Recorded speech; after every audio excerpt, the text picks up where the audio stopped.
কালকের ব্লগে তো জোলাবাতির শাক রান্নাটা আপনাদের সাথে শেয়ার করেছি। আজকে হচ্ছে ডিম দিয়ে আলু তরকারি আর হচ্ছে ডাল, মুরগির মাংস রান্নাটা আপনাদের সাথে শেয়ার করব। আর পুরো ভিডিওটা দেখবেন, অনেক বেশি ভালো লাগবে। তো প্রথমে তেলের মধ্যে হলুদ দিয়ে ডিমগুলা ভালো করে ভেজে নেব। আমাদের একটু ভুল হয়ে গিয়েছিল, এটা শাক রান্নার পর মানে খুবই তাড়াতাড়ি দিয়ে দিয়েছি, তখন ডিমগুলো একদম লেগে গিয়েছিল কড়াইতে। তা না হলে আরো একটু লাল লাল করে ভেজে নিতাম, ওইটা বেশি ভালো হয়।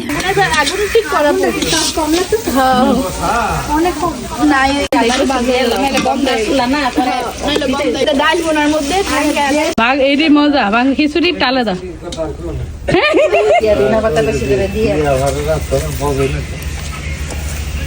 এখানে আমার আব্বু, চাচিমণিরা, আমার চাচুরা বলতেছিল যে খিচুড়ি রান্না করলে বেশি ভালো হতো, সবাই বেশি মানে খাওয়া দাওয়া করতো একসাথে। বাট আমরা বলতেছিলাম খিচুড়ির মজাই আলাদা আর এভাবে রান্নার মজাই আলাদা।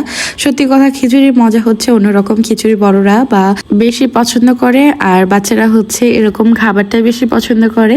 আজকে মুরগির মাংসের কোনো প্ল্যানই ছিল না, যেহেতু বাচ্চারা খাবে সেই জন্যই মুরগির মাংসের আইডিয়াটা করা হয়েছে। আর এটা হচ্ছে নিহাল মানে চাচু আমাদেরকে দিয়েছিল, চাঁদা উঠিয়ে আর করা হয়নি।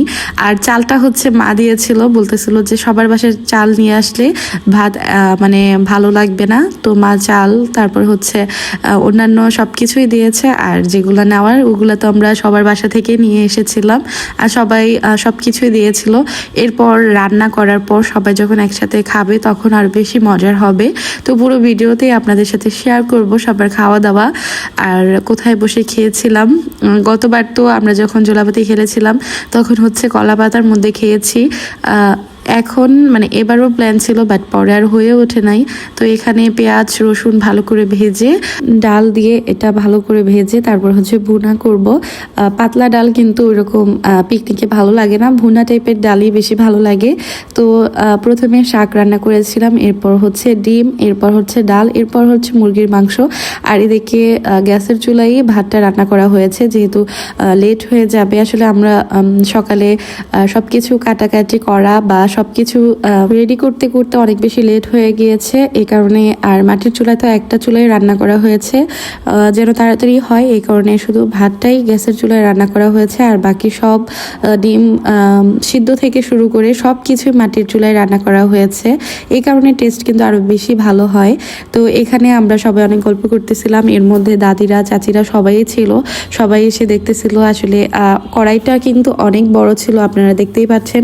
চামিচ দিয়ে নাড়াচাড়া করছিলাম দুইজন মিলে, কারণ বড় কড়াই, আবার হচ্ছে আগুনের মানে লাকড়ির চুলা, আগুনের দিকেও খেয়াল রাখতে হচ্ছে, আবার রান্নার দিকেও খেয়াল রাখতে হচ্ছে।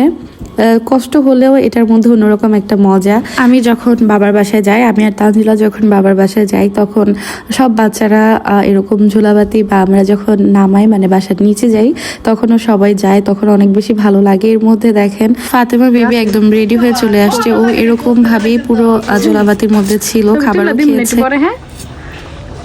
ও পুরো সময় একদম গোসল টোসল করে এসে একদম রেডি হয়ে পুরো সময় এভাবেই ছিল, জুলাবাতির খাবারও খেয়েছিল শাড়ি পরেই। তো ভালোই লাগতেছিল আসলে বাচ্চারা। ও একদম শাড়ি নষ্ট করেনি, তো বলতেছিল আমাকে ছবি তুলে দেওয়ার জন্য। পরে ওর আর ওর ভাইয়ের ছবিও তুলে দিয়েছিলাম। এর মধ্যে আমাদের ডালও কিন্তু অলরেডি হয়ে গিয়েছে। এরপর হচ্ছে মুরগির মাংসটা একটু ছোট ছোট করে কাটা হয়েছে, আর সাথে আলু পেঁয়াজ অনেক পরিমাণে ছিল, সবার বাসা থেকে অনেক পরিমাণে দিয়েছিল। তো আমরা বলতেছিলাম যে সবগুলো দিয়েই রান্না করা হবে, এখান থেকে মানে উঠিয়ে রাখা হবে না। তো যত পেঁয়াজ ছিল তারপরে আলু ছিল সবগুলা একসাথে দিয়ে মুরগির মাংসটা রান্না করেছিলাম। মুরগির মাংসটাও অনেক বেশি মজার হয়েছিল। চুলার রান্না তো এমনিতেই মজার হয়। আর আমরা যেই রাঁধুনি মানে ভাঙাচুরের রাঁধুনি হাতের রান্না কিন্তু জোলাবাতের সময় অনেক বেশি মজার হয়, সবাই অনেক বেশি পছন্দ করে। তো এখানে সব মশলা দিয়ে ভালো করে কষিয়ে মুরগির মাংস দিয়ে দিয়েছে, আর প্রথমে কলিজা দিয়ে দিয়েছিল, ওইটা আবার উঠিয়ে পরে দেওয়া হবে। তো একদম মুরগির পা, মাথা, গলা, গিলা যা ছিল সব একসাথে দিয়ে রান্না করবে। জোলাবাতি পাতির যেহেতু সবার জন্য এত বড় কড়াই, এই কারণে মনে হচ্ছে আমাদের রান্নাগুলা খুবই অল্প ছিল। বাট দেখেন যে খুন্তি দিয়ে আমরা নাড়াচাড়া দিচ্ছিলাম ওইটা কিন্তু ডুবে যাচ্ছিল, আর হাত দেখেন কত পরিমাণ ছোট লাগছে। তো কড়াইটা অনেক বেশি বড় ছিল, এই কারণে রান্নার সবগুলো আইটেমই মনে হচ্ছে খুবই অল্প অল্প, বাট অনেক ছিল। আর আমরা মানুষও ছিলাম কয়েকজন। তো আপনাদের সাথে আরেকটা সুন্দর ট্রেন্ডিং কেকের ভিডিও শেয়ার করি। এই কেকটা আমি বানিয়েছিলাম মানে আমার বাসায় থাকতেই। এই কেকটা এখন ট্রেন্ডিংয়ে আছে, খুবই সুন্দর হয় এই কেকটা, আমার কাছে এত পরিমাণ ভালো লেগেছিল। তো আপনারা চাইলে কিন্তু কেক কাউন্টার বাই তানবিয়াতে অর্ডার করতে পারবেন ইনসাইড ঢাকা আর গাজীপুর কলেজ গেট আর টঙ্গীর মধ্যে।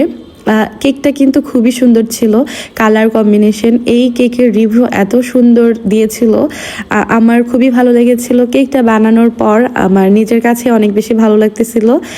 এটা 2 পাউন্ডের উপরে ছিল, মানে চকলেট ফ্লেভারের কেক ছিল।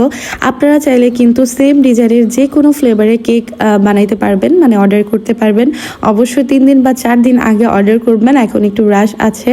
তো আপনারা চাইলে কেক বা চকলেট দুইটাই অর্ডার করতে পারেন। কেকটা কার কার ভালো লেগেছে কমেন্টে অবশ্যই জানাবেন। আমার কাছে অনেক বেশি ভালো লেগেছিল কেকটা। তো আমাদের রান্না মোটামুটি শেষ হয়ে গিয়েছে, এখন সবাই চলে আসছে, সবাই উঠোনের মধ্যে বসে খাবে। তো পাটি ছিল, পাটি বিছানোর পর খাবারগুলো নিয়ে আসছে। এখানে শাক, ডিম, তারপরে হচ্ছে ভাত, সব কিছু নেওয়া হয়েছে। প্রত্যেকটা খাবারই না অনেক বেশি মজার হয়েছিল, আর কালারটা দেখেই তো বোঝা যাচ্ছে খুবই মজার ছিল। তো সবাই পেট ভরে খেয়েছে। আর যারা ভিডিওটা দেখছেন তারা যদি ভিডিওটা ভালো লাগে অবশ্যই লাইক কমেন্ট শেয়ার করবেন, আর পেজটি ফলো দিয়ে রাখবেন। যারা ইউটিউব চ্যানেল তফাজ বল থেকে দেখছেন তারা চ্যানেলটি সাবস্ক্রাইব করে রাখবেন। খুবই আম্মি, খুবই আম্মি বুঝছো কি মজা Titi, dah diam lo aja. Ya lo, tunggu, terus kan lo. সেই স্বাদ